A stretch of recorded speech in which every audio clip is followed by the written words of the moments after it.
All right, welcome in, everybody. It's a Wednesday edition of Sports Daily, which means our buddy Paul Savage is joining the program. Glad to be here with Mr. Savage today on the show. Paul, how are you? I'm good, Mr. Albracht. It's good to talk to you. How you doing, big boy? You doing all right?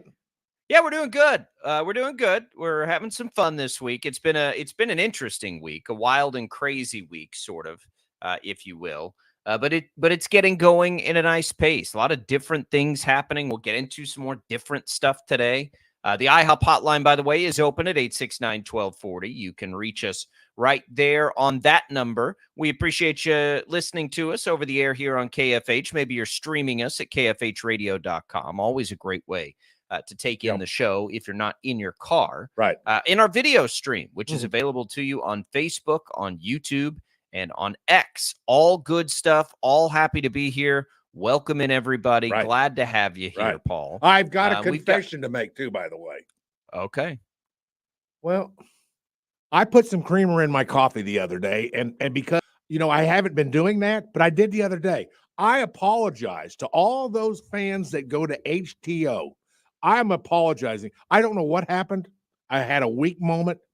And I'll tell you what it means. It means I've got to get to HTO more often. I'm getting over there.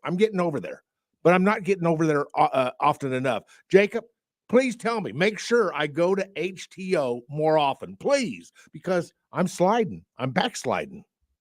Well, we'll get you in there, Paul. We'll get you in there. It's always appreciated when you stop by the old family business. Yeah, I love the place. I love HTO. I do. And my mom loved HTO. I mean, it's just she swore by it. And by the way, HTO is now a part of all of our dinners, Christmas dinner, Thanksgiving dinners, those kind of things. It's a part of our tradition. How about that? I like it. Teacher Appreciation Week next week will be a big part of a lot of those, too. Good call.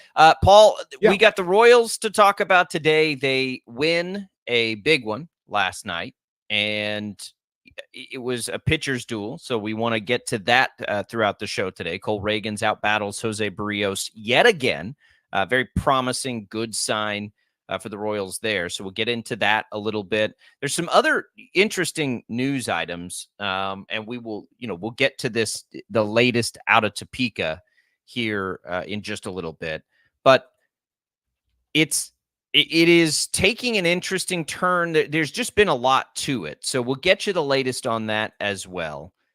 College sports, potentially, earth-rattling, solution being offered up by some of the major conferences on how to solve all these court issues and everything going on. So we'll bounce around to a lot of interesting stuff today. And LeBron James's future, which is always interesting. One of the greatest of all time, trying to decide whether or not he wants to come back as his Lakers are eliminated in the first round of the NBA playoffs. Again, the IHOP hotline is open for you at 869-1240. So tune in there. Let's start with what's going on in Topeka, Paul. We spent a lot of time on this yesterday. Not a problem. We brought in Sean Logging out of 12 News, our political reporter, to kind of give us the latest. And yesterday morning, they were sort of gathering things, and they would still have had to take it to a vote as they're in session, or they were up there in Topeka. That did not happen. They didn't get it to a vote.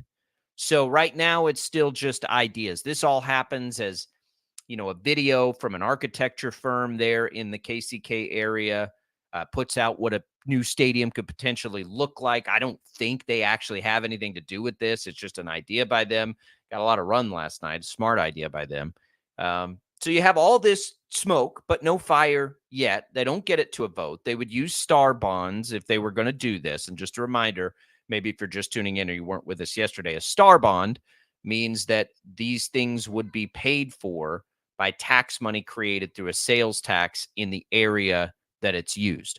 So if they used a star bond to build $1 billion stadium, they would pay for that through an extra sales tax on everything that you purchase up there in that area. You go to a game, maybe you go eat before the game, you stay at a hotel nearby, the ticket, all of that would have a little sales tax attached to it. And over time, that's how they pay for that. That's how they paid for the Speedway up there. That's how they paid for Children's Mercy Park up there for Sporting KC. It's how we paid for Riverfront, or are paying for Riverfront down here in Wichita. That so is they're correct. Commonly used. They are. So that's the idea. But it sounds like in an AP article that there just was not quite enough momentum to bring it up for a vote before they adjourned for their annual session. Now, a couple of things there, and one of the reasons cited in the AP article, and this makes sense, they're also right now in Topeka trying to maneuver a massive tax cut bill. And they thought they had it, and the governor vetoed it. And she has said they'll call them back to get that finalized and figured out. The state has like a $3 billion surplus right now, and they're trying to figure out ways to get that back to the taxpayers. A few last things, they've got to get a few more things sorted out on that. But she has said they'll call them back to figure that out. Everyone wants it. Mm-hmm. They're in the final stages of getting it to where everybody wants. Right. So they may be back up there soon because they may get called up there by the governor as she vetoed the last bipartisan bill to get that done. Now, if they're up there and they can, whatever final steps on that have to be made, which the legislators up there correctly, I think, Paul, read the room and said, well, we got to figure this out before we start getting into something else like that. We got to figure out how to get some taxpayers their money back before we try to even consider a project like this. But there's a lot of smoke. I think there's a lot of momentum. I would guess, Paul, that they do get something through for at least the Chiefs to consider. But that's where we are. So, the big news from yesterday to today is that it did not go to a vote. Right now, it's still been just an idea. Huge news. Well, and by the way, bonds are an interesting thing, and they can be sometimes a little more risky. I mean, anytime the venue is in a situation, and I don't want, I'm going to use the word minor league, but like with the Wichita Surge, and all of that was built with star bonds. A wonderful thing. Star bonds can be a wonderful thing, but sometimes it can be more difficult. Even I think most people that sell the star bonds will tell their clients that it's a little more risky with a place like a minor league park. And I mean, it doesn't matter where. I'm just pointing that out because you pointed it out. But for me, star bonds are a no-brainer. If you have a chance to get the Kansas City Chiefs, the Kansas City Royals into your state, that's a no-brainer. That's almost a no-brainer. And with that would be a lot of business. And of course, it blows my mind that here in the state of Kansas, we can't get more, and I'm going to get a little political here for just a second. I usually don't do this, but I want tax money to go back to taxpayers. I don't have a problem I think everyone does, Paul. I don't think that's a political issue. Okay. It's not a political because only, and I say that because you have bipartisan support on the bill that was passed through. Right. It was vetoed by the governor. That's right, and that's part of the problem. But the governor has wants this too, and she just wants it to look a little different. But we talked yesterday, and I don't think it's we none of us have any interest in being political, but it does come into this conversation. I don't think there are, especially not the state of Kansas, which is pretty practical most of the time, Paul. No, like governments don't need to run at a profit. They need to run at net zero, right? They need to have the money to provide the services that they have. Otherwise, we're being taxed too high. Everybody that pays property taxes knows it's getting out of control right now. Well, our property taxes are going through the roof. Right. But that does come into the equation when we talk about this, because the reason that proponents of this will be proponents of this is that it will draw it, it could potentially draw to your state. Kansas is a small state, not a huge population. Yes, that's still up in the metro area. I get that. But it becomes a badge of honor. And if, for the KC Metro, this really wouldn't matter too much, right? They're going to have the Chiefs right up the road, down the road, wherever. Not that big a deal. But it probably means something for the state of Kansas, and for the state of Kansas to then have those dollars spent in the state of Kansas. We used the example yesterday. Does a star bond, and I don't know what they do in California. I have no idea. But does a star bond in LA make sense for the new football stadium? No, probably not, because they don't need the football stadium. They already have the people. They already have the things to do. They already have all these things. Kansas is not the same. There's so much gray area on this. And I think there'll be gray area, Paul, when we get into the specifics, if this stuff goes down the road, and it may not, of which teams would you be interested in it? Or do you want the Chiefs and the Royals? Do you want just the Chiefs? Which of those teams actually brings benefit and value to your state? I think there are a lot of factors in it that have to be considered. But I do think it's something much like sports wagering that you'll see there's no political side to this conversation, which is good news Well, for thank all you. of us. Yeah, thank you. Because you can get actual discussion among the lawmakers. There are lightning rod issues where I don't need to hear from a politician on where they stand on it. They'll stand wherever the party tells them to stand on it, right? We all know those. Where the people tell them to stand is what you mean. No, I don't mean that at all. I mean the political parties. If you take your cookie cutter political issues right now, you know where Republicans going to stand on it. You know where a Democrat's going to stand on it. There isn't any wavering there. They're all whatever. All right. I got this. Isn't one of those things, right? You're going to see actual discussions. There are probably a lot of Republicans and a lot of Democrats that would love to have the Chiefs in Kansas. There are a lot of Republicans and a lot of Democrats that probably think it's not worth the cost.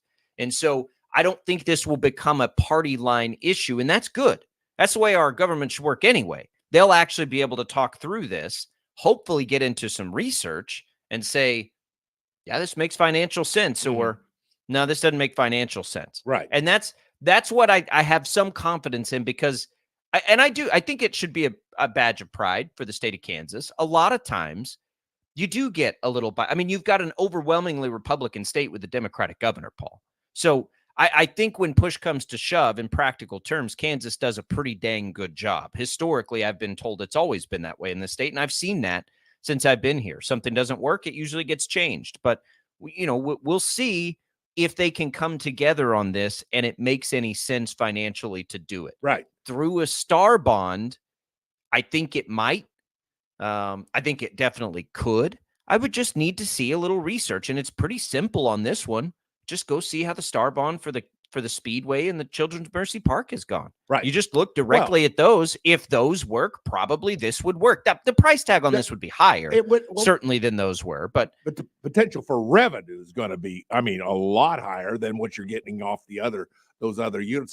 You're talking about football being used, 20 times, you're talking about them using 15 times a year, counting preseason. You're talking about Royals, and then all the outdoor 75 to 80, depending on playoffs, no playoffs, whatever, and the concerts that can go on at these places. It's a lot, and it's almost like a no-brainer, because the last time we talked about this, remember we mentioned the New York Giants. The New York Giants, the New York Jets, they don't play in New York. They play in New Jersey. Or is it the Giants that play in New Jersey? Well, one of those two play in New Jersey. They don't even play in New York. But the point is that you move Kansas City to be a seamless transition, because first of all, the state of Kansas has a city that's pretty good sized by the name of Kansas City. So, I kind of like that for that fact. But I'll tell you what, for the state of Kansas, it would be the biggest thing to ever happen, because not only comes the prestige of having a two major league. I think it would. Well, of course, I struggle with that. Well, I don't understand. I don't know why. Because I'm trying to, sports fan me is like, heck yeah, do this. Taxpayer me is like, let's make sure this makes sense, right? Let's really take a look at this, because I already feel like I pay too much in taxes, way too much. I came from a state, Paul, where you didn't have state taxes. No, you don't have them. Everything was was a sales tax, and you didn't pay income tax or anything like that at the state level. Right. And so that's all shocking to me. So sports fan me is like, yeah, that would be really cool. Well, taxpayer me is like, for Wichita, Kansans, does it make a rip whether that stadium is on one side or the other of the border? Of course it does. It won't impact me watching the Chiefs, wherever that stadium sits. If it's in the KC Metro, I don't care. It doesn't impact me. Does the benefit, though, impact the state where I live? That's what I don't have an opinion yet on that. I want to see some research. I want to see how it's gone. If they can quickly tell me that the star bond has been successful, and I think Chad found yesterday that it has been for the Kansas Motor Speedway and for Children's Mercy Park, I'd be a full proponent of this. If those things did not cost Sedgwick County residents who don't see the direct benefit of them a dime because of the star bond, I'm all good with it. Well, that's what it doesn't. that's what star bonds are supposed to do. But I mean, but Paul, if they don't, well, hold on. But what happens? What happens if you use a star bond to build something and people don't come and spend their money there? Where is the future headed? Where does that? Where does that bill get footed? I get you, and I see what you're saying. However, when you look at the future of professional sports, it is not bleak, and it's just the opposite. It is. We haven't even seen the tip of it. You know why, Jacob? Sports betting. That's part of the reason. Sports betting is changing the landscape, and to have these franchises within your confines of your state is going to be huge, particularly with the potential revenue. And Jacob, there is a lot of revenue to be had in sports betting. Now, I know you can say, "Well, I'm already betting on sports that's being played in Kansas City, Missouri. I'm betting on those sports already, and I live in Kansas."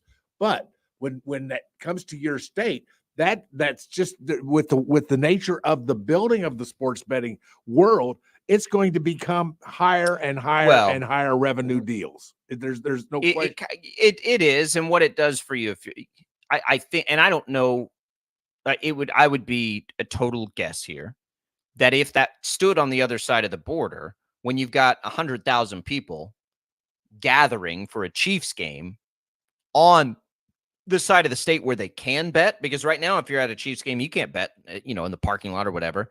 So that just brings a whole lot more people across the line that might bet, and that probably does generate more revenue, a fraction of what it would cost here.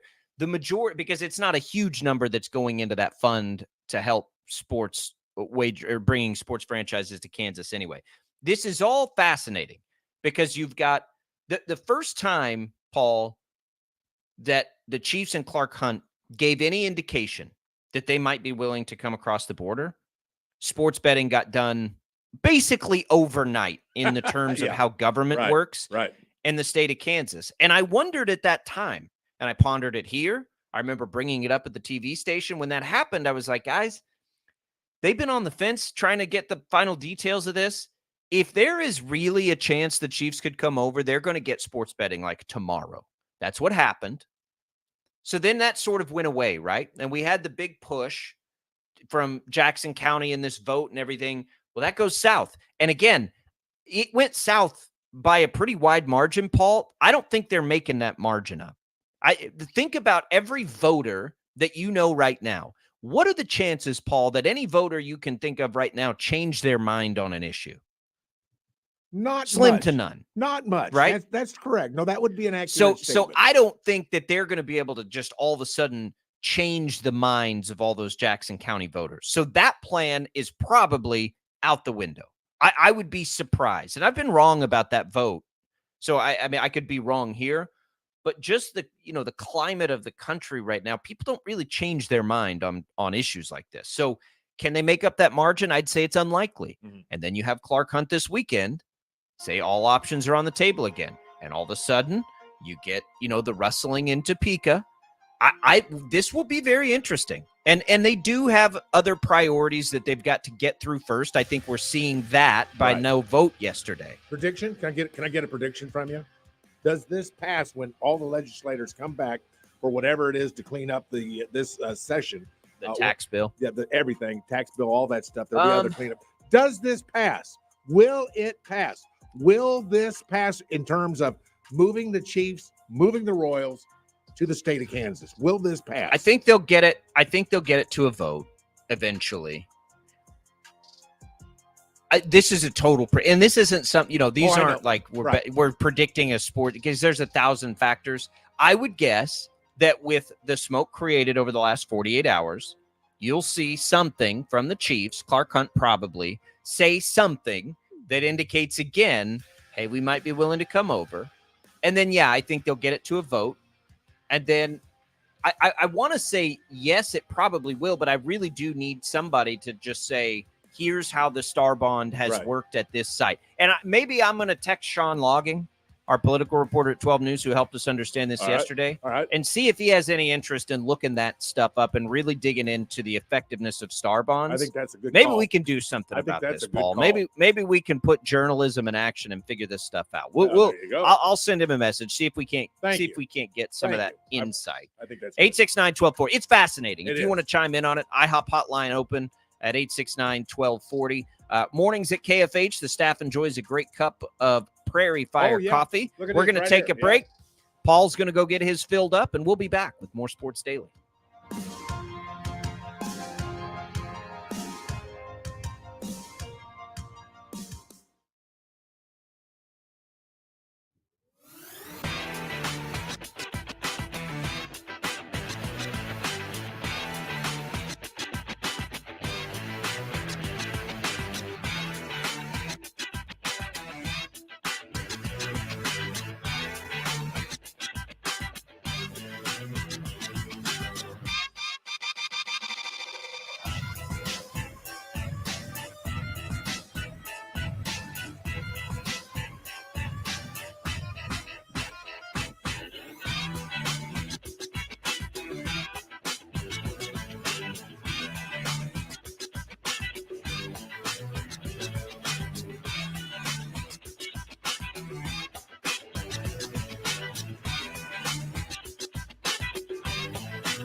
All right, welcome back, everybody. Sports Daily here on KFH. Glad to be with you on this Wednesday edition. A lot of good stuff to talk about today on the show. We've been talking about the news up in Topeka. If you want to touch on that, the IOP hotline is open for you at 869-1240. Reminder, the Shocker baseball broadcasts are available live and for free right here on KFH and on the Odyssey app. You can tune in at 5:45 tonight.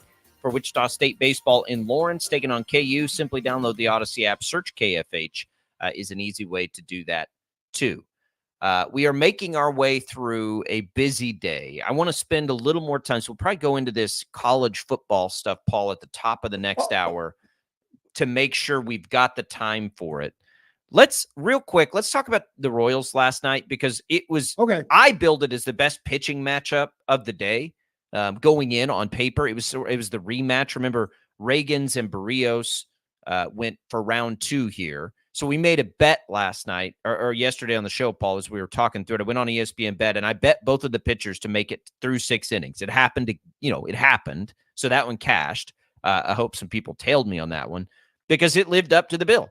And Barrios was good, 7 innings, just 2 runs allowed, but he wasn't as good as Cole Reagans, who had to leave the game because of a little bit of an injury scare, but it sounds like he's fine. Had like a calf cramp or something, but he still went 6 2/3 and gave up just a run. He had 9 strikeouts, Paul, one of his better performances of the year, one of his better performances as a Royal, quite frankly. And the Royals get the win over the Blue Jays in Toronto 4-1, and now they'll have an opportunity to win the series here today. Which would be the second series they've been able to win against the Blue Jays. Remember, they took 3 of 4 at home. And you run out Seth Lugo today with a chance to do that. So you kind of like their chances in that regard. But that was a really nice and impressive win yesterday for the Royals, Paul. Yeah, let's not forget MacArthur picks up his 7th save of the season, pitching a 1 strikeout, 1 inning save. That's pretty good. And here we go. If you look at the box score here again, it seems like every time we talk about the Royals, Bobby Witt Jr. and Perez, yeah. I mean, they Salvador Perez, they come up. They're so instrumental. They're so instrumental in the success of this team, and it's really kind of fun. Because at this point we're almost 30 games, a little over 30 games into the season. And if I'd have asked you, I'm going to give you odds. You're a betting kind of guy. If I was going to give you odds that the Royals would be over under 500 at the 30 game point, are the Royals after the first month of the season? Right, May 1st. Good time to do it. Good time to do it. What would you say? Because I would have said they might be right around 500, but I certainly would have thought that they'd been that many games over 500. It has been a best case scenario for the Royals so far. There's no doubt about that. They've avoided major injury, which has plagued teams across Major League Baseball so far. Their starting pitching additions have been fantastic. Really good. Cole Reagans. That's correct. Cole Reagans has continued his development. The lineup looks good.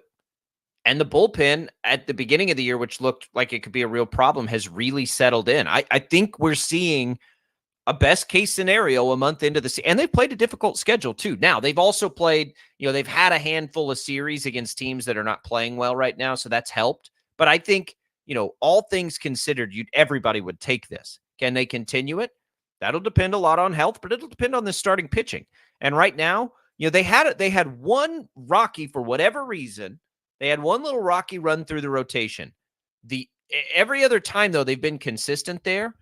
And I think they're, in good shape. I think they're in a best case scenario. And, if the health holds up for them, it has staying power, Paul. Well, there's no question about that. And when you look at the trajectory, now we're assuming everybody stays healthy. That's I think that's very important assumption that we make. But, I'm looking at this, we're going to be talking about what maybe by the end of July, maybe into August, we're going to be talking about if the Royals aren't leading their division, we're going to be talking about a wild card at least, and they might be in this whole thing. Now I'm getting excited. I guess I'm getting ahead of myself. Jacob, No, you've I don't think you've you're got we're to a pull month me in, back. Paul. You got to pull me back a No. little bit. I'm just.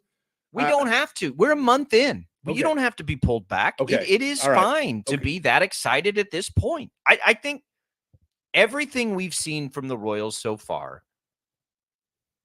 is real. It's not, none of it seems false to me. Like sometimes we see teams that aren't very good. They just kind of play good for a month and then the law of averages comes through. We have been very concerned about this portion of the schedule, not so much concerned, but curious on how they would hold up because they will have played, I think I don't remember the exact number now, but it was, almost 20 games, somewhere between 15 and 20 games against teams that at the time were above 500 going into it. So they've handled that well so far. They're now a game above 500 through that stretch. There's nothing, I guess what I'm trying to say is there's nothing with the team that we're seeing to me that doesn't seem sustainable.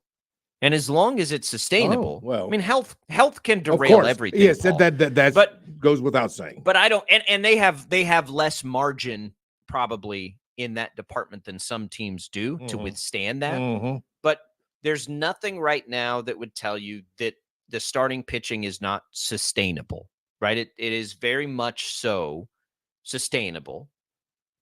You think Bobby Witt Jr. and Salvador Perez are going to stop hitting? They're not.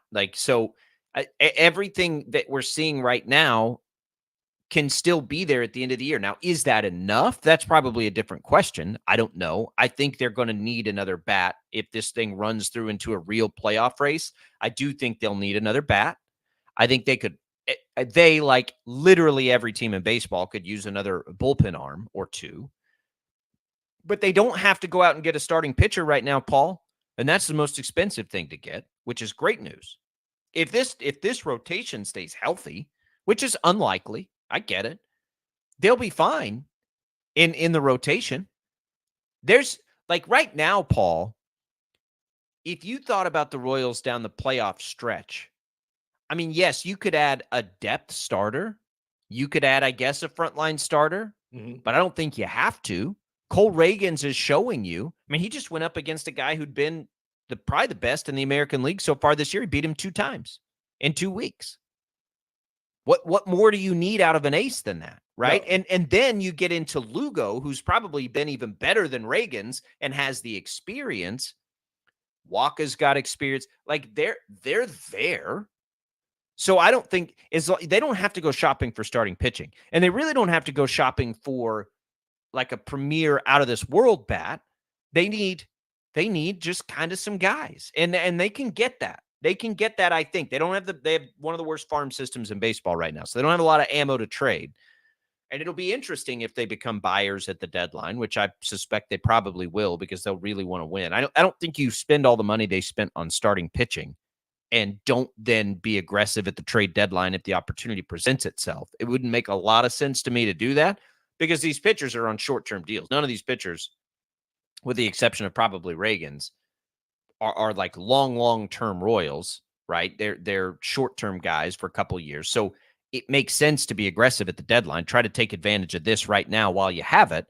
And the next month will be pretty important to know that. If by June 1st, the Royals are sitting at 500 or 5 or 6 games over 500, I think at that point you put your pedal to the metal and you go. You begin shopping right then to try and push it through. I would put it in a little different way. I'd probably say something to the effect, if the Royals are within a couple, 2 or 3 games of the Guardians at that point, because I'm assuming that the Guardians are going to continue to be one of the better teams in baseball. They always are. I mean, so I would rephrase that possibly and say, if the Royals are within, and then you pick the number, maybe it's 2 games, 3 games, whatever. I think when you say back to 500, I think, I'm anticipating better than 500. Now that's just me. That's the fan in me coming out, I think, at this point.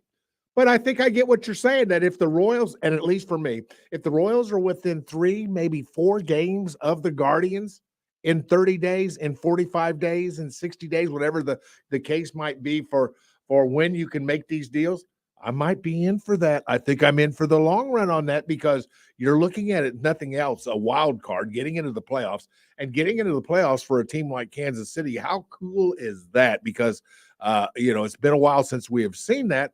And it's been a while since we've even had the thrill of even talking about this kind of stuff. So it will be interesting. We've talked about this, but it's worth bringing up again how competitive the American League will be this year. It's not just the Guardians. Detroit's pretty good. Right. And you just lost 2 or 3 to Detroit. Don't overlook Detroit. Minnesota's white hot. They've won 9 in a row. They're getting back to where we thought they would be. That's the team we all thought would be at the top of the division.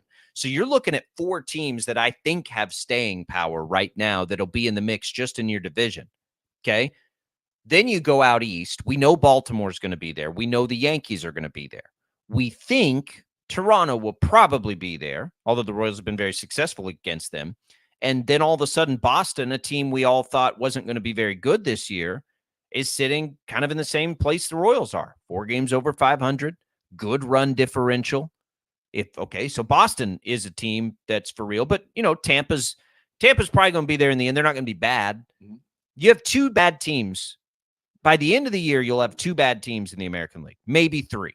You'll have the White Sox will be bad. You'll have Oakland will be bad. Maybe the Angels will be bad, especially without Trout now for a while. Houston's playing bad, Paul. Houston's not going to be bad by the end of the year. No, so Seattle, Texas, Houston, Minnesota, Detroit, Kansas City, Cleveland, Toronto, Boston, Yankees, Baltimore. I mean, there's 2 or 3. So that's the part that also gets a little bit difficult is there really aren't bad teams right now in the American League. And it's sort of across baseball. Like I feel like we're in a time where there just aren't very many bad teams. And so the Royals have to be able to keep up with that. And they have some of the pieces, I think, to be able to do that. Mm-hmm. The rotation is where you always have to start. Man, you couldn't feel better about the Royals starting pitching than we do right now. I mean, you just couldn't if you're being realistic with yourself. So then it becomes, what do they need to do? Well, they're figuring out Paul, they're figuring out the bullpen thing. Right. You mentioned MacArthur. He's been nails at the back end. An extra bat into this lineup. Bobby Witt Jr. and Salvador Perez are going to be all-stars. Vinny Pasquantino is heated up. And we all, I think, kind of like the appeal of Michael Garcia. So you like the top 4. One more bat, maybe 2, guys that can get in there and be handy. I think they're going to be in the mix. Mm-hmm. I do. No, right.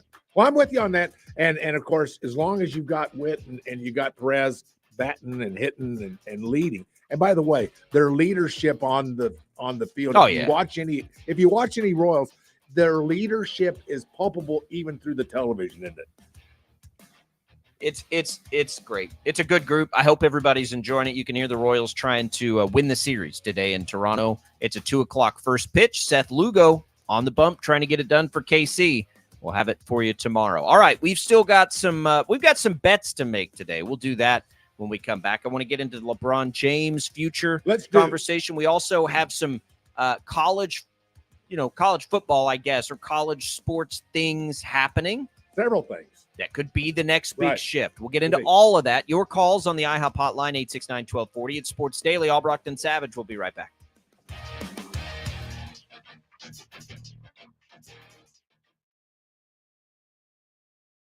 .97.5 and 1240 KFH.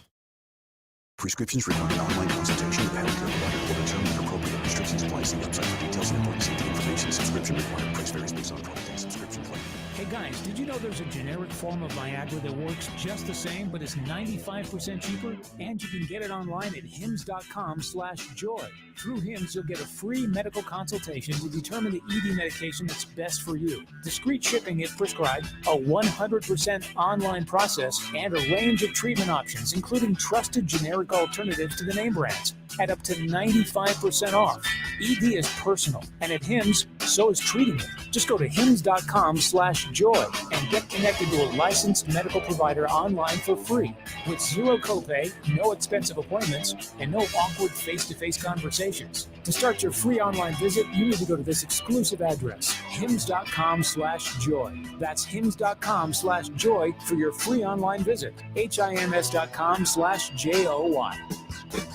Turnpike Troubadours are coming to Wichita Friday, May 3rd at Intrust Bank Arena. I always kept the best for you. Turnpike Troubadours with Trampled by Turtles and Red Clay Strings. Some better rise up soon. Tickets are available through selectaseat.com and the Arena box office. Mama warned you. Don't miss Turnpike Troubadours with Trampled by Turtles and the Red Clay Strings. Friday, May 3rd at Intrust Bank Arena. Produced by them. Taking the team out after finally getting the big win? I'm thinking IHOP. Your 4-year-old thinks it's time for the whole house to be awake? Yep, IHOP. Time to celebrate your favorite person or special day or surprise visit? IHOP, IHOP, IHOP. Certain times just call for fluffy pancakes, hickory smoked bacon, savory omelets, ultimate steak burgers, and all our other griddle favorites. At IHOP, we don't just put food on your plate, we put a smile on your plate. Score more on your next NBA playoff same-game parlay with BetMGM. Log into your BetMGM account today to receive a same-game parlay boost token for playoff hoops action. Then place a same-game parlay on any NBA playoff matchup and apply your token. Just make sure to bet up to the minimum stake, odds, and legs specified on the token.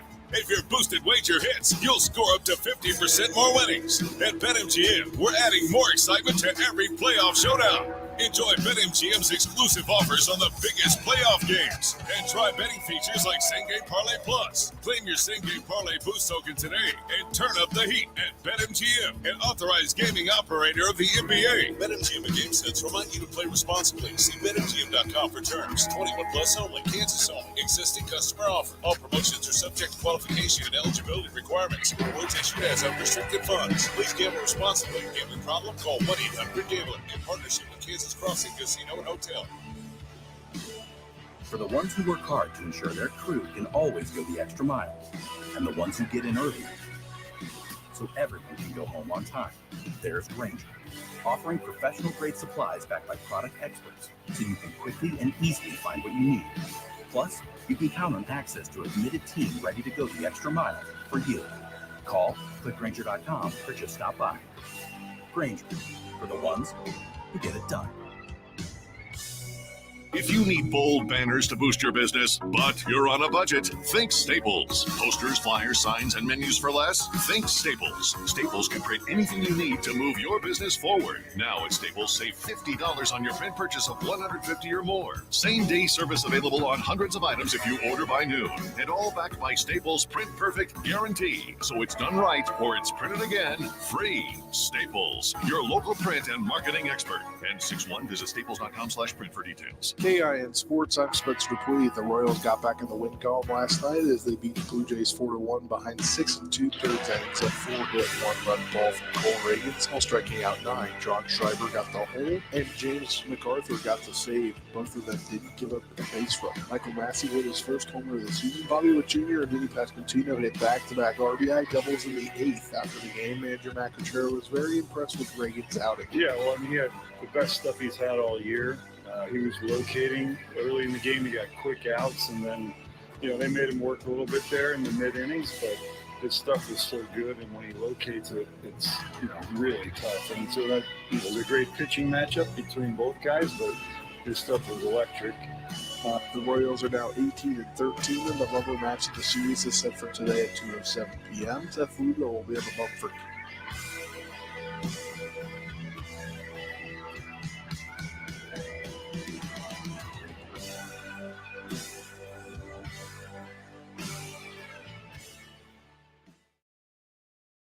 A Sports Daily on KFH.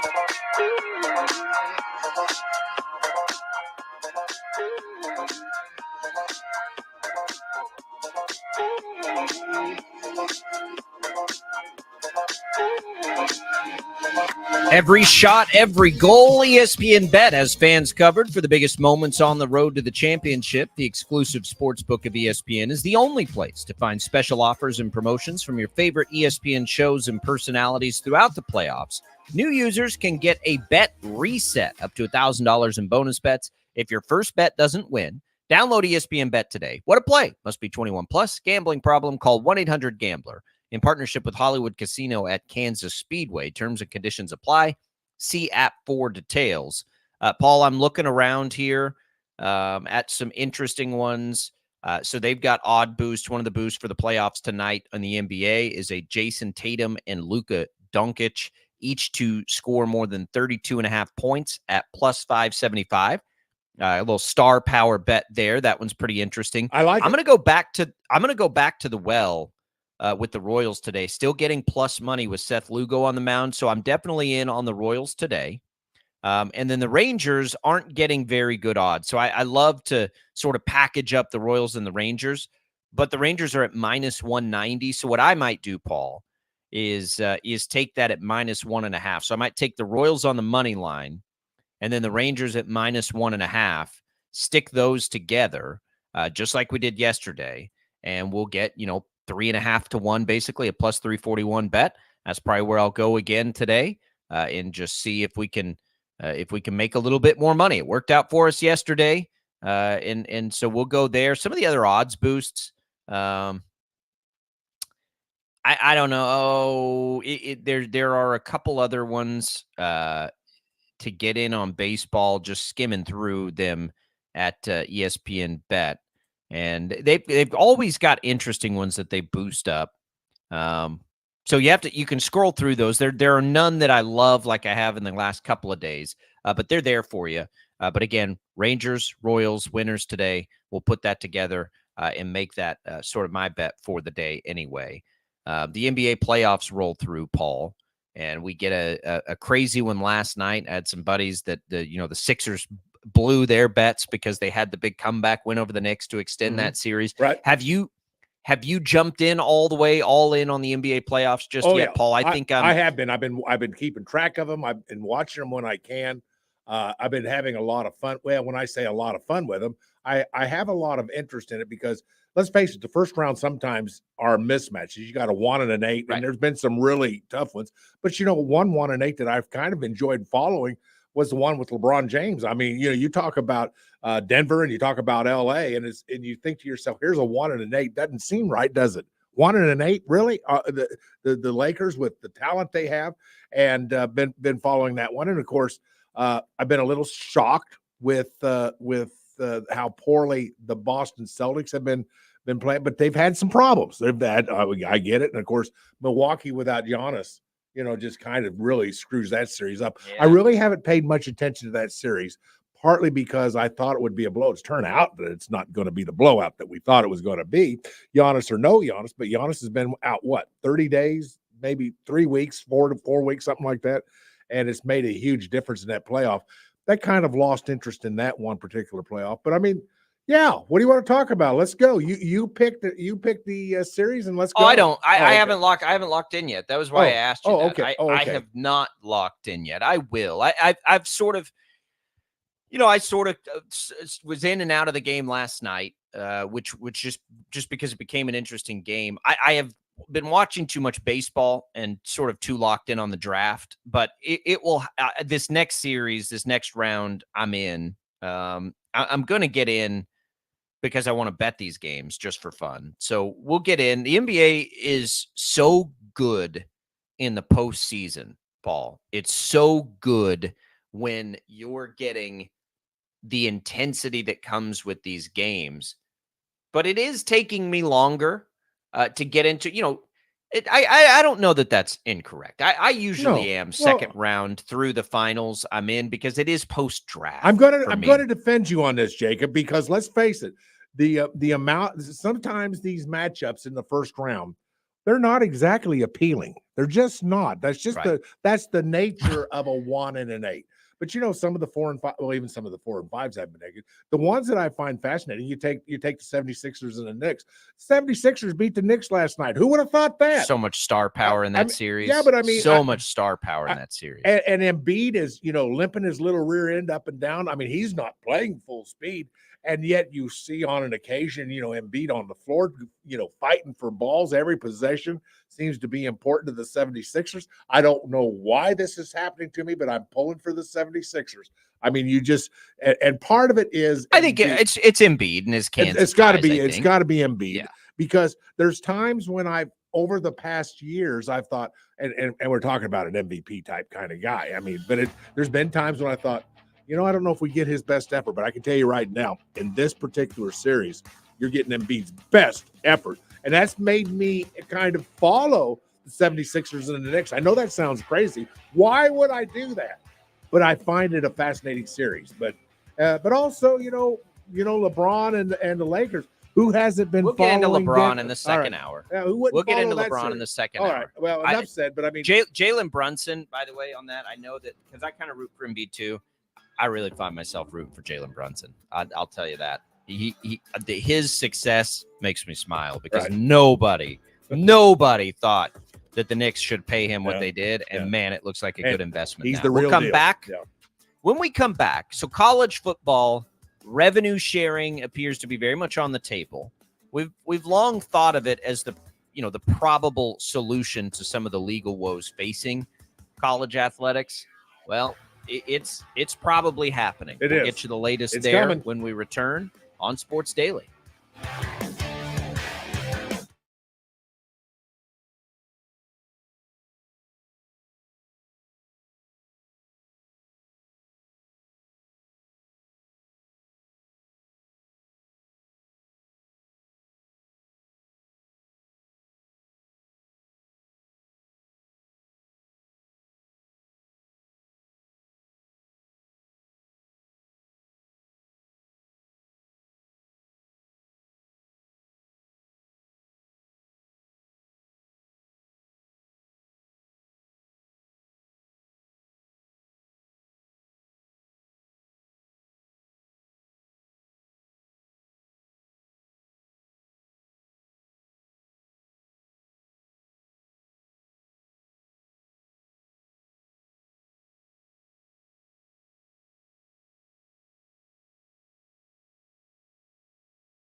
97.5 and 1240 KFH. This is Sports Daily with Jacob Albracht and Tommy Castor.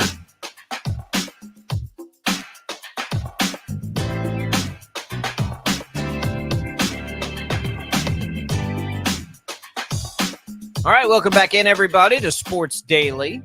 Glad to be here with you on this Wednesday. We have had a lot of conversations in the first hour that you can still chime in on the IHOP hotline, 869-1240. You can also leave us your comments on our video stream. We have a couple of those comments. Rick was reminding you, Paul, that the Giants and Jets play at the same stadium in New Jersey. That was from a conversation a long time ago. And then Ken chimes in. We were talking a little NBA playoffs. Ken, big fan of the Thunder right now, said they've been a blast to watch during the regular season and playoffs. I didn't even bring Absolutely. them up. I didn't even bring them up. What's wrong with me? I think that's the team that's going to catch local interest, and they have an opportunity here. I really do think to sort of take the audience, Paul, and capture, like for Wichita. I mean, the Thunder, in theory, are the closest pro team you've got. Right. Well, So they're really good and really fun and up and coming. So a good one to latch on to for sure. Right. And I apologize because I can remember a day doing radio. We'd spend whole segments on Oklahoma City in the NBA. I mean, back in the day. In the day. But that was back when, Harden was there and who else was there? All the three big stars. Durant was there. Westbrook. Those, when they were all there, that was something. I always thought to myself, how does this, go on? How does this last? And obviously it didn't last long, but and I can remember an interview where Durant was saying how much he enjoyed Oklahoma City. I thought, well, maybe he likes it enough to stay, but I guess obviously, and he's been to like 5 different teams since then. Yeah. But it's interesting. Oklahoma City, and I apologize, you NBA fans. I apologize. I should have brought him up in my little sequirity of what I was saying, and I didn't do it. Apologize for that. We'll get in anytime you want to, Jacob. We'll get into Oklahoma City. Yeah. It's fascinating. Yeah, we're definitely following them. It's a fascinating situation. Yeah. Okay. All right. Let's get to the story we've teased for a little bit, Paul. All right. And let's talk about this college football stuff happening. So the reports out yesterday are that the discussions are being had mostly right now among it's among the SEC and the Big Ten power brokers. And I think that this is real. I think this is very, very real. And I think that it's the likelihood, isn't it? I mean, this is what's likely to happen in all of this, is that we get revenue sharing in college sports.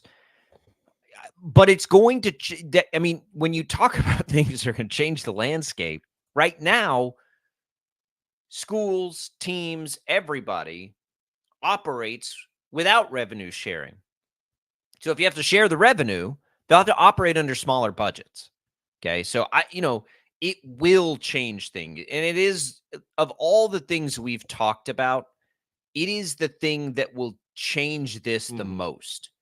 The NIL thing, I would imagine, Paul, that when this first happens, because I think it's pretty unavoidable. I don't know that legally they'll ever be able to avoid this any longer, but it will change things. If you think NIL changed things, right now, NIL, in theory, doesn't cost the school much, if anything. Other people are footing that bill.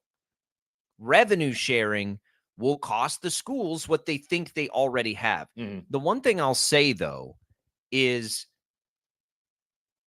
the revenue's never been higher. So I guess my hope in this is, these new TV deals that are getting so big, what I hope is the conferences, the schools are already trying to account for what's coming. Because if you're not prepared for this, if you don't think this is coming, it's going to kill you. It's just like NIL. It's coming. You either embrace it or you get left behind, right? Revenue sharing is probably coming. Now, you've just made deals to have more revenue than you've ever had before. Now is the time for these schools to be thinking about how do we do this? How do we take this extra revenue? I know, but like that's what's going to happen, Paul. So what we're going to hear, here's what's going to happen. We're sitting here today, and all these SEC teams or Big 10 or whatever, Big 12, it doesn't matter. What doesn't matter the school. You signed a new big TV contract, right? All right, we got all this money coming in. Let's build a new weight room. Let's build a new weight room. And then when revenue sharing comes, and they're like, okay, and I don't know what the total is. I have no idea. But whatever it is, okay, part of that budget is going back to the players. We're going to go broke because of this. We're going to go broke. Well, if you're paying attention and reading the room, you know it's coming. Right. How about you take something and you say, we're going to have to revenue share here pretty quick. Let's go ahead and start accounting for that now because it's coming.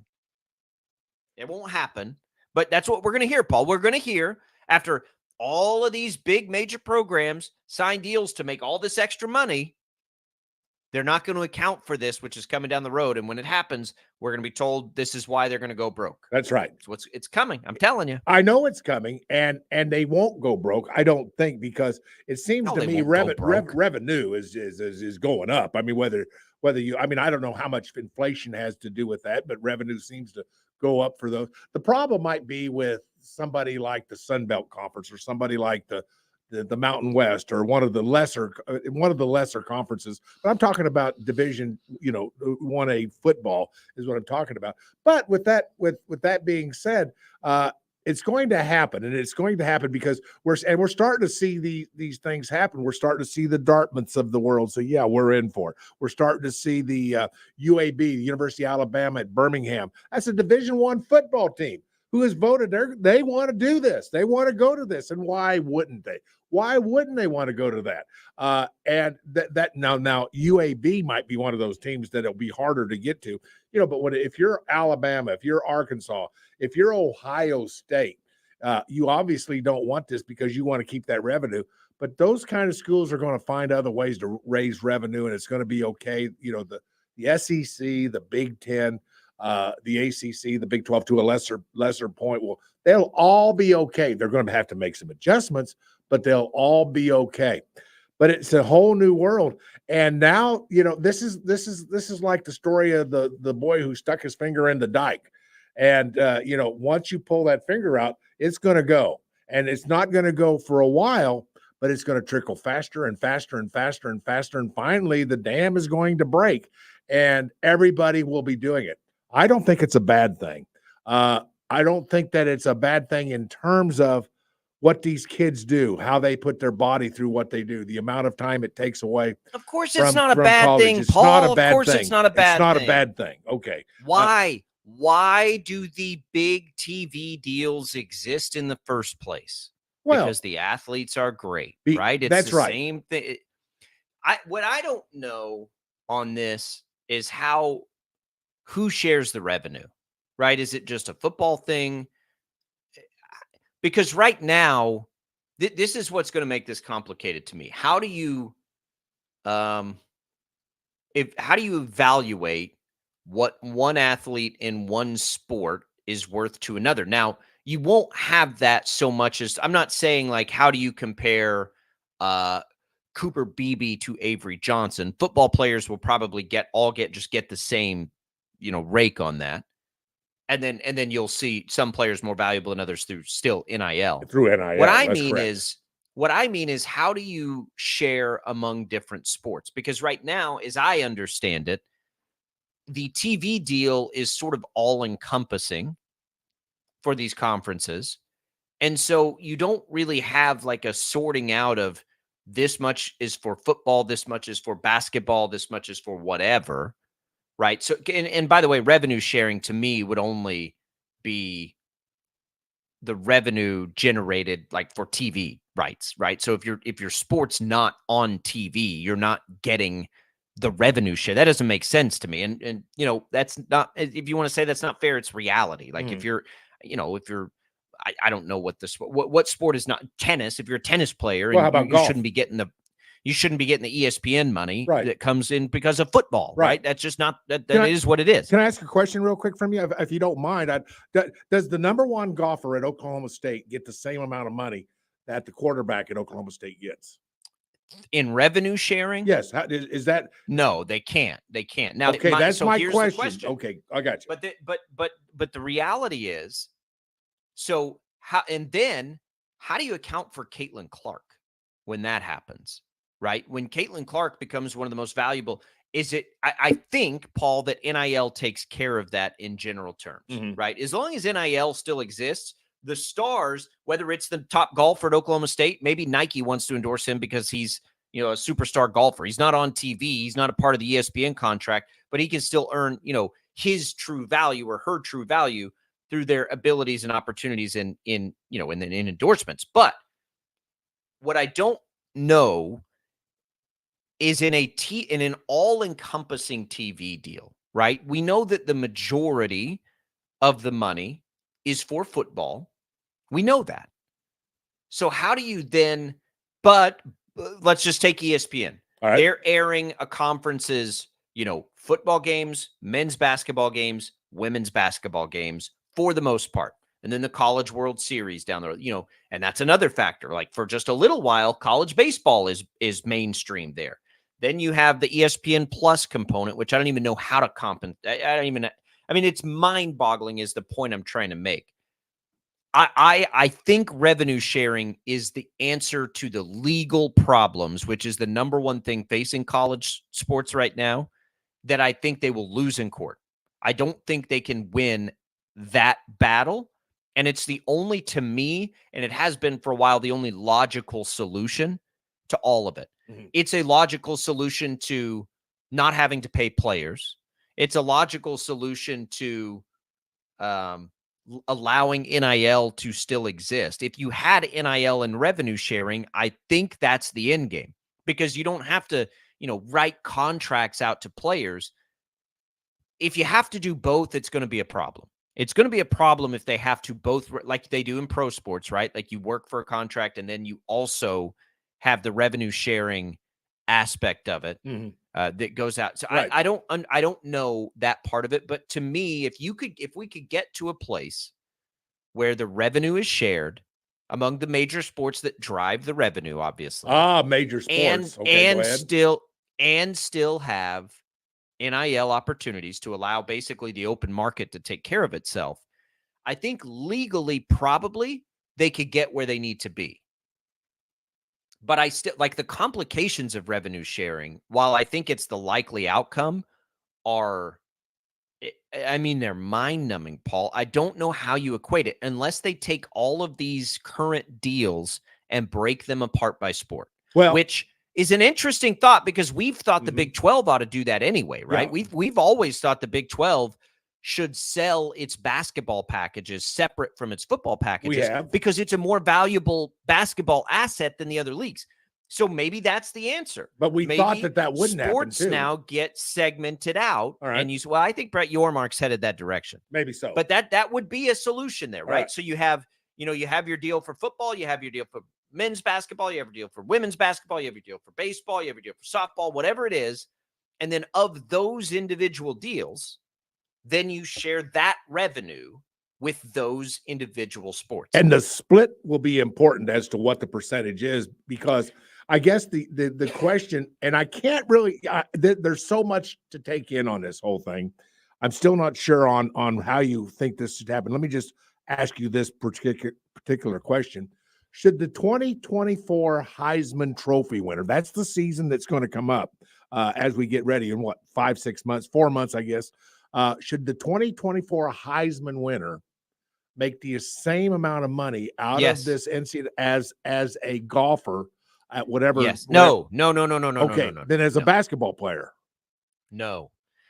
Should the Heisman Trophy winner make the same in revenue sharing as the fourth string quarterback on that same team? Yes. Okay. I kind of see where you're going with. Same sport, same share. Different sport can't be the same share. All can't right. be.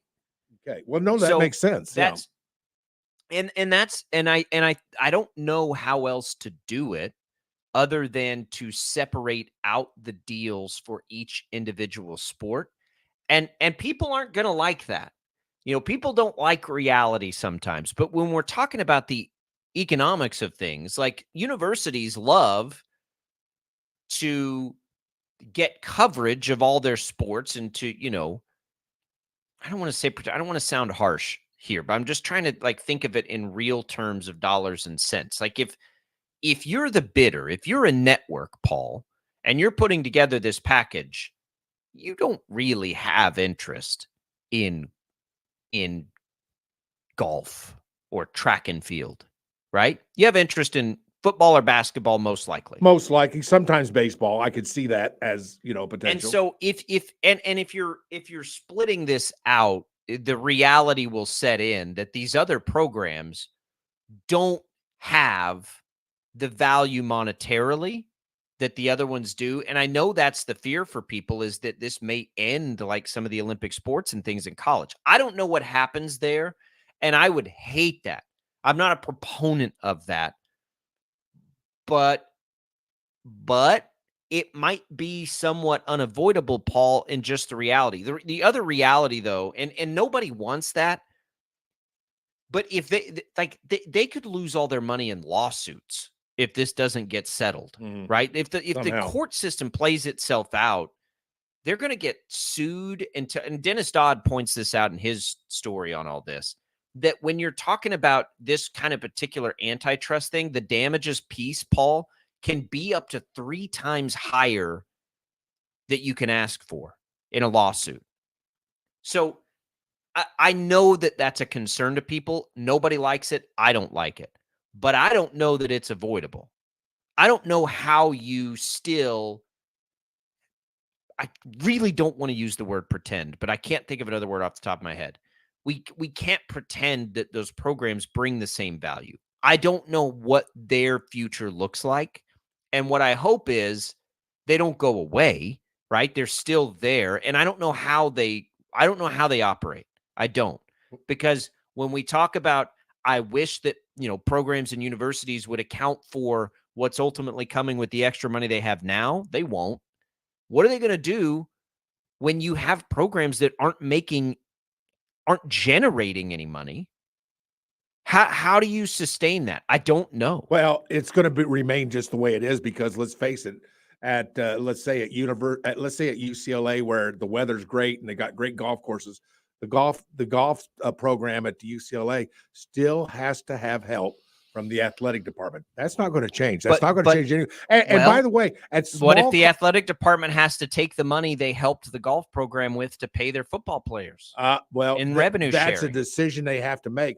But I would assume that they will figure out, I have this amount of money to pay for golf. I have this amount of money to pay for track and field, and so on and so forth on all these non-revenue producing. And they're going to say to themselves, and I can see this coming a mile away, that all these programs are beneficial to the lives of young people, beneficial. Well, to they are to those particular people, and yeah. to those particular people. But that's all you can handle. Or to have a great golf program at UCLA is important, and that has value. Thus, we have to find the way to do that. It has to come out of somewhere. This is the amount of money we bring in with football and all the sharing and all this stuff. But a portion of this money's got to go to these. Nothing's going to change on that because I don't believe, because you're going to hear across the country the call that universities are not benefiting young people just because they choose golf instead of football. And I don't know. You can. I don't know. I don't know the other sport part of this. That's the part that is escaping me. There are a couple of parts that escape me. The general idea, Paul, I think is unavoidable. We've been talking about this for 3 years. There's going to come a time and day where they cannot avoid. Oh, you're not kidding.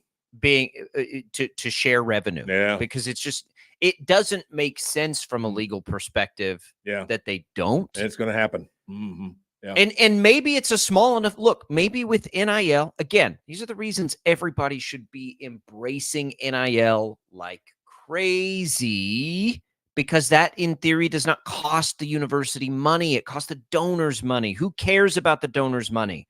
I mean, right? I don't care if the donors spend a ton of money. That means the universities might not have to. And so maybe if NIL continues to be embraced in its greatest capacities, the athletic department, when we talk about the percentage shared, because the players probably, they don't need as much as the athletic departments. The athletic departments put them up, pay for scholarships, pay for facilities, pay for, all the travel, all of that stuff. It shouldn't be a 50-50 split. Right. What is the split? I got you. Well, is it 10%? Is it 20%? I mean, that stuff matters. That's a good question. And this has been a day where I've been asking you a lot of questions for your opinion. So here's another one real quick, if you don't mind. A lot of universities have anywhere from 15 to 17. Some even have up close to 20 athletic programs within their university. Including, sports like equestrian, water polo. There are schools that have all these sports and scholarship them and bring kids in and help out and fund those programs for travel and all the stuff and equipment and coaches' salaries and all that stuff. Let me ask you this. How many programs will the average school 10 years from now have? Like, I'm going to say SEC, I Big don't Ten, know. because I think it's going to be 10 or under. I really can see that point where that's the danger, and that's what everybody's worried about. I'm worried about it. Okay, I am very worried about. Yeah, I think it's going to be. I think it's going to be 10 or under, because I think that's the reality of the situation. We live in a world where you've got to at least help. Provide for your own, and some of these sports can't do it. It's exactly. It's not. If it's the pipe dream of what it ought to be is not legally or financially possible. Well said. Yeah. So how do you sustain it? Mm-hmm. It may be unsustainable. Right. And that sucks. Yeah. Right. It sucks. Well, reality sucks all the time. Reality's a horrible thing at times. Life sometimes kicks you right where it counts. It does. And if that happens, it happens for the reasons that make sense in the rest of the world, right? Mm-hmm. If you can't, businesses don't operate departments that just hemorrhage money. What do? They cut the department, right? And I don't, it's harsh and it sucks, but I don't know what else that can happen. I hope, again, endorse and embrace NIL, because I think the only way is if the revenue share, which is, it is just going to happen, is small enough, because athletes can earn so much through NIL that maybe it's possible.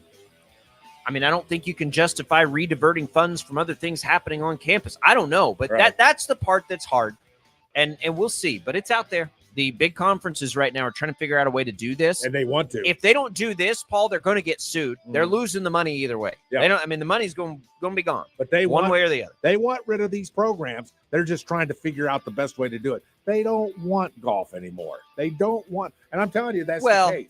they want it. They just have to figure out how to pay for it. Well, and that's what's hard. And that sucks for young people. And I hope that those things don't change. We'll see. It's a long ways away because probably, Paul, none of this, like the current TV deals being there a little while, ignorance is bliss, right? Maybe it's something we don't have to deal with for a few more years. we can wonder and enjoy the things while we have them. 869-1240 is the IHOP hotline.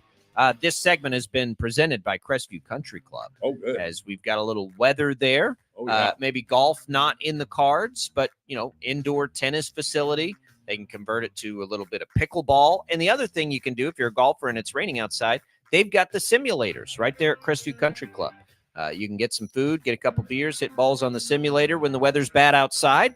Give Crestview a call today. Let them know we sent you and check out all those different membership options. We're going to come back. More Sports Daily right after this.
All right, welcome back, everybody. As we come into this segment, let's give away a little HTO. Yeah. Get you a free iced tea card. More than 25 flavors available for you. 2 Wichita locations, East and West, and in Derby.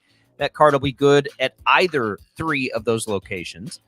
And then you've got a free coffee card featuring the all-new Free Rain coffee, and that's available for you in East Wichita or in Derby. Right now, I'll tell you this, Paul. First caller, by the way, to the KFH hotline will win those free drinks. So good luck. Jad will get us a winner. If you're looking for teacher appreciation stuff, which is next week, we are getting a ton of orders at HTO right now. People will order a bunch of gallons and then take them into the teacher's lounge. You can get the cups, you can get the ice, you take them in there, you leave them in the lounge. We have lots and lots and lots of those orders. So if you're in a school that's near, or you're a parent or your PTO, whatever it is that's near, a school out on the west side, on the east side, or there in Derby, place those orders. Give the stores a call. The email is the best way to do it, but get those orders in for next week because we've got to get them all organized. There's been a bunch of them, Paul. Great way to say thank you to those teachers, which, by the way, appreciate those teachers next week on Teacher Appreciation Week. Good luck. Jad will get us a winner. Paul, let's talk about LeBron James. Doesn't know his future. Everybody wants to know his future. They're out. Look, LeBron James is 39 years old.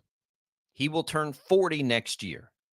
I think what he's doing, you're a historian of the game, Paul. Do you remember anybody still playing at this level at this age? LeBron James this past season played in 71 games out of 82, Paul, averaged 35 minutes a game, scored just under 26 points a game, 7 rebounds, 8 assists a game, shooting the 3 ball better than he ever has before.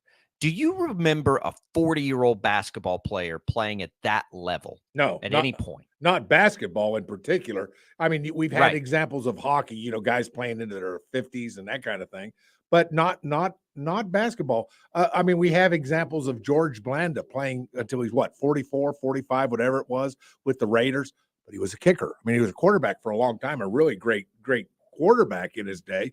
NFL Hall of Famer, but he kicked for the last 5-6 years of his career. But no, it's spectacular. I mean, it's unbelievable at the quality and the level of basketball that he plays. The physical basketball that he plays at that age is just unbelievable.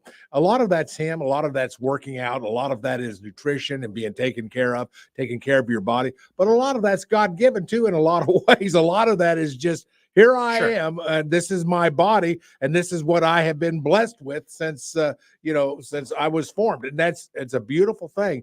But I find it fascinating that he may leave the Lakers. I mean, I thought, you might think I'm crazy. I thought the Lakers would be his last stop.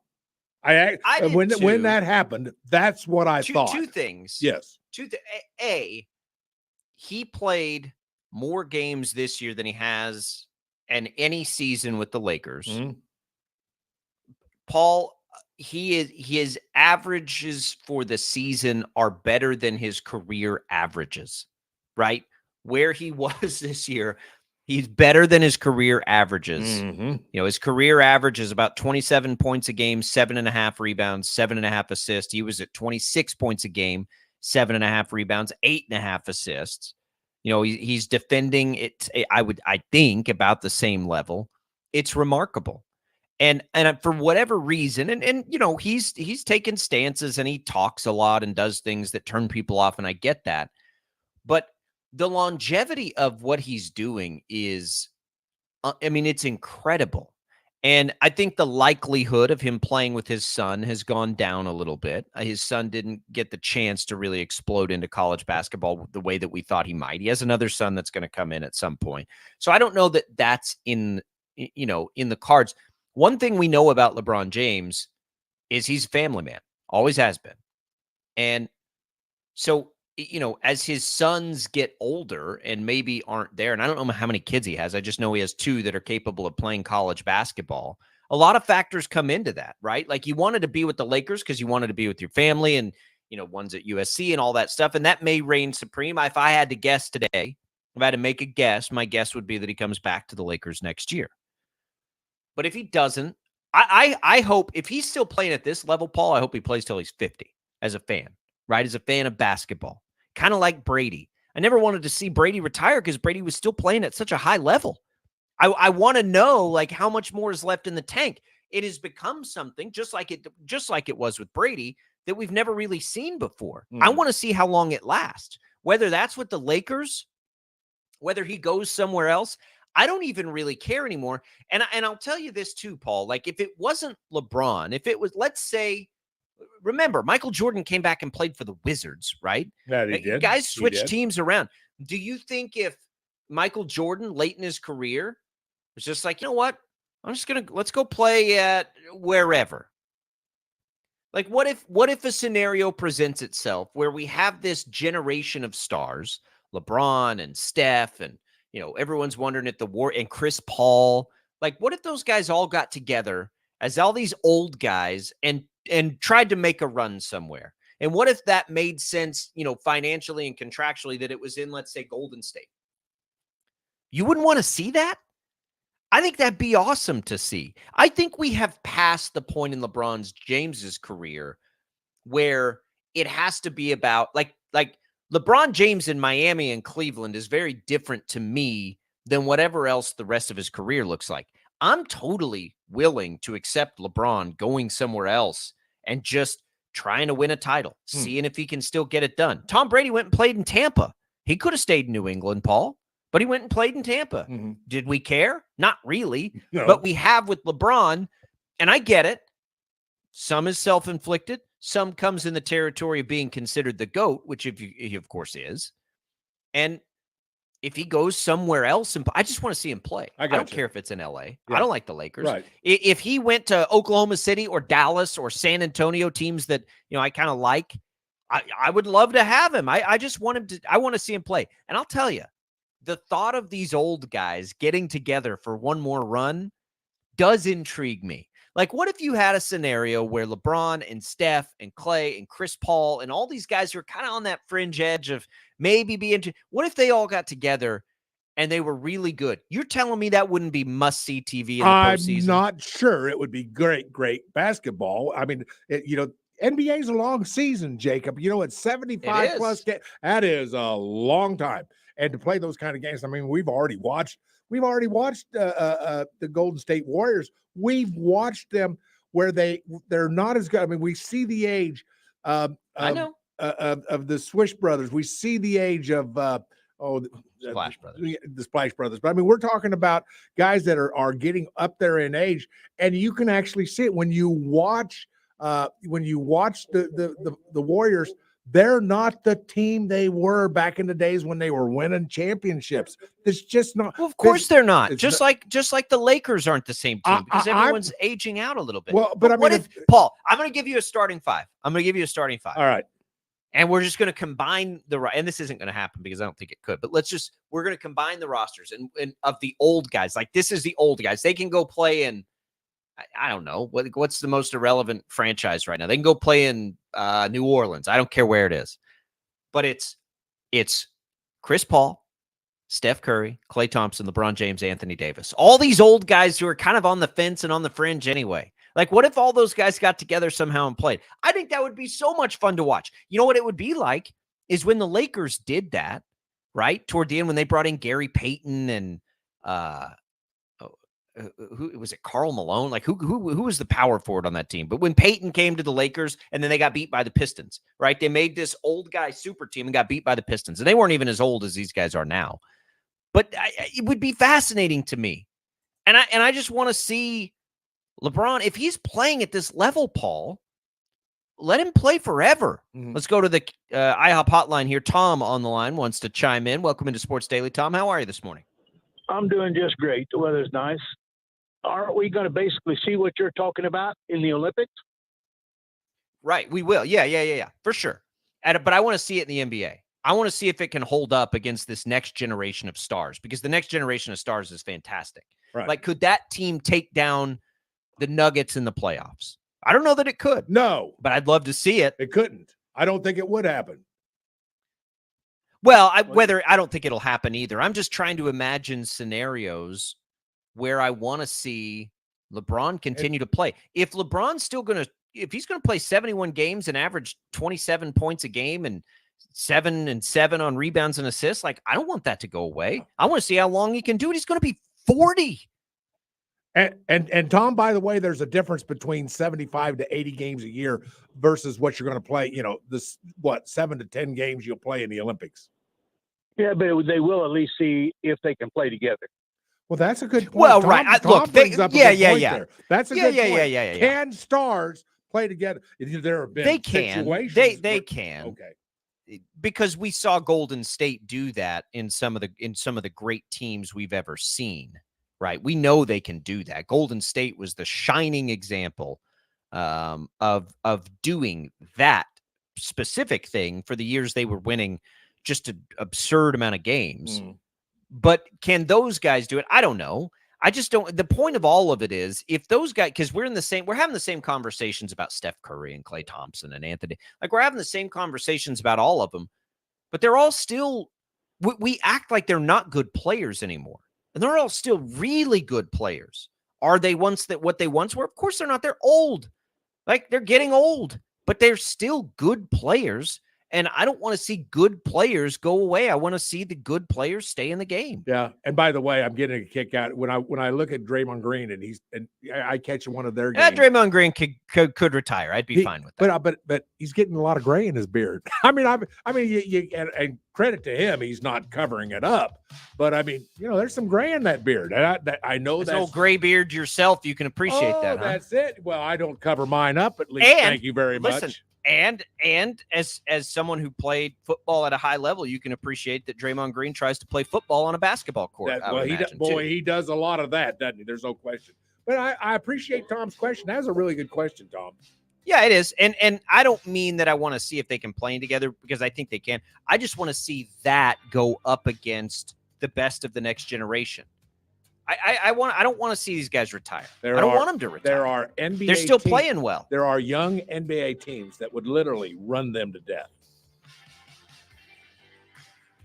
Don't know till we see it happen. It's not going to happen. Okay. Not to the level I'm talking about. The point is LeBron James is saying he doesn't know. Let him hang out a minute. Yeah. Dude just played 71 games in a playoff series, and he's going to be 40. And you're not the first guy I've heard mention, let's see LeBron go to the Warriors.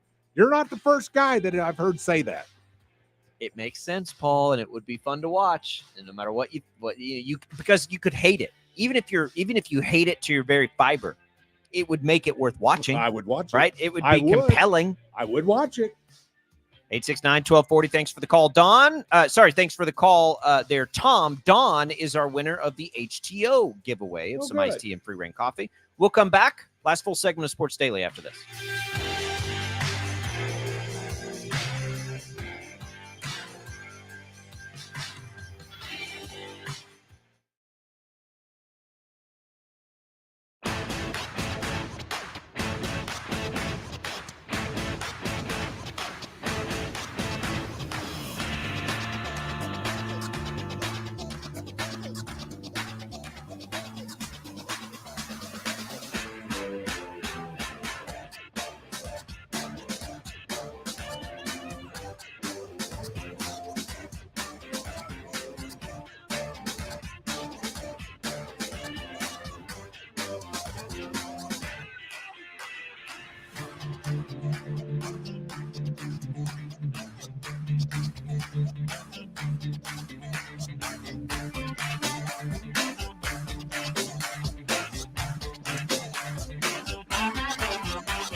All right, welcome back into Sports Daily, everybody. Another day to pay attention to that severe weather out there. Hope everybody is doing fine after yesterday and after a round on Saturday.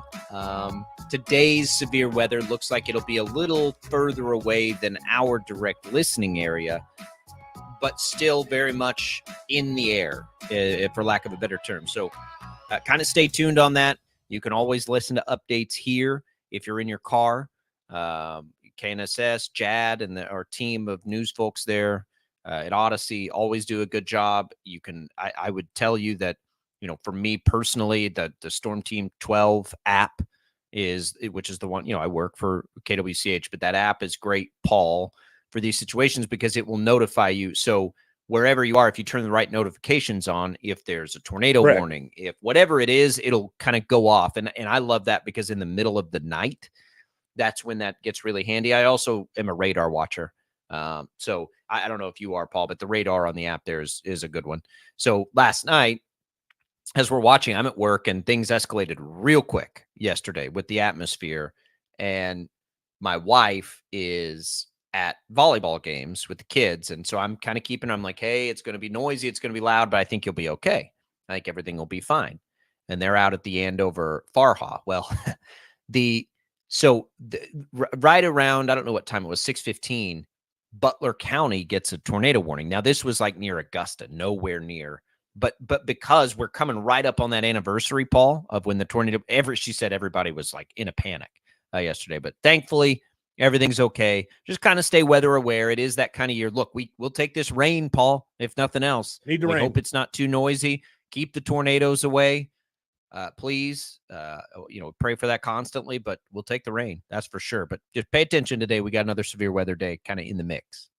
Well, do that. And by the way, thank you to Jad and everybody here at this station for all they do. Yep. Those weather trackers, you've got them at the KWC Storm Chasers, which I guess you call it. them. Rodney Price does both. Rodney Price is kind of like me. He's both places. He's there with he's with us here at Odyssey. He's with Storm. He was chasing and on that storm where the warning came from. One of the warnings came from last night.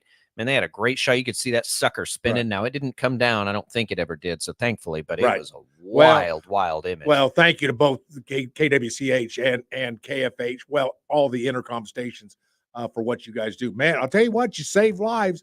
You guys have the potential of saving lives.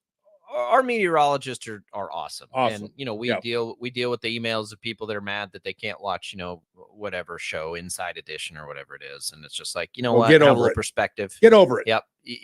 And the thing that people don't understand, it's like, well, that's not affecting me right where I'm sitting, but it's affecting somebody. Someone, or you wouldn't be doing it. That's right. And I would invite everybody that sends those angry emails to, buzz by a town that just got smashed by one of these storms, and ask those people how thankful they are that they had a warning that was coming. Yeah, amen, brother. Most on of that. The time, thankfully, most of the time, lives are not lost because people are warned. Usually when there are, it's because somebody didn't know it was coming. So just stay prepared out there. It is that time of year. Are you a weather junkie, Paul? Are you a radar watcher? I mean, I love it. I love hearing Jad and the other weather trackers on or weather chasers on KFH and the other stations here in our family of radio stations. I love watching you guys on KWCH. You guys do a great job. And I don't know where you get all these people to go out and do these kind of things. And I don't know what kind of person would say, something is kind of fascinating for me to see how close I can get to that tornado. That's a different cat, man. That's a different cat. And I don't know who those people are or what they drink to get to go do those kind of things, but that's a different type of person, And so anyway, but thank goodness we have them. They're the best. Appreciate everybody who puts in the time, all the reporters who go and, chase those things and try and tell people stories. But I just got, kind of the briefing for us at the TV station. One of our meteorologists just sent that out, and it looks like right now we are in so it would be the, kind of the level 2. So if you like red is when it gets really scary. Orange is high alert. 2 is just sort of like, to me, I'm always like, okay, we're just going to have to kind of be on our toes. Keep your eyes open a little bit today. It'll be out there. And just be aware that it's there today. That's all I got to do. Just be aware that it's there. And if it fires up and gets squirrely like it did in a hurry yesterday, you'll at least be, have a plan. That's the thing. Have a plan. You'll be in good shape. Weather soapbox is done. I just hit me right as we came on the air that needed we had to be that said today. And needed to be said though, Jacob. Thank you. All right, for that. We're gonna come back and tell you what. We got baseball today all day here on KFH. We'll tell you about it in our final segment of Sports Daily.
All right, that'll do it for us today. A fun Wednesday to bounce around a little bit. Jim Rome on the Infinity Sports Network follows us here from 11 to 2. At 2 o'clock, you've got the Royals taking over, trying to win the series against the Blue Jays. Seth Lugo on the mound.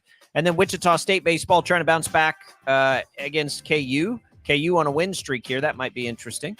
Starts coverage at 5:45. Paul, always appreciate your time. Glad to be here. Glad to be here with you, big boy. Glad to do it. We'll do it again tomorrow. Tommy will be back in. For Jad, for Paul, I'm Jacob. We'll see you then.